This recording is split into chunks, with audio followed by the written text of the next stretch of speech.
Ate Maris, hindi po ako umiiyak.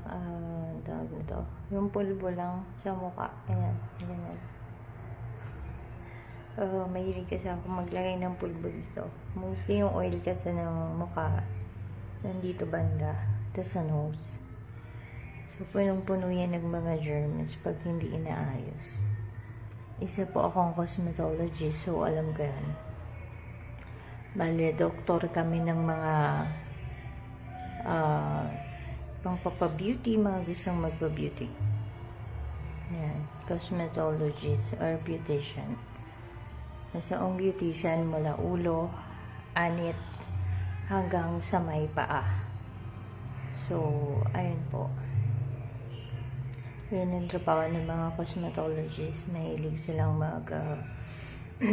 prepare for beautiness. Ayan. Kung ano ikakaganda ng katawan, ng mukha, ng sarili, wellness, kanyan. So, yan, shout out po. So, we're going to go out again to have a snack and then check up si Amo. So, hindi pa fulfill yung makeup ko kasi wala siyang lash, wala siyang eyebrow, wala siyang liner, balm. Hindi kasi ako mahilig mag-makeup. Baka mapagkamalan. So, ayan po. Good evening. 8:48 this time at KSA, and then Philippines advance in 5 minutes. So, 8 plus 5.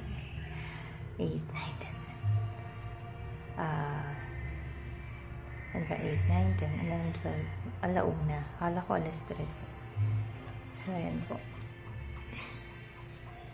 Bye, guys. And good evening again. Ingat po kayo. Thank you for watching and liking. Please, dami-dami kong subscriber pero 3 lang. Salamat po at goodbye. Bye.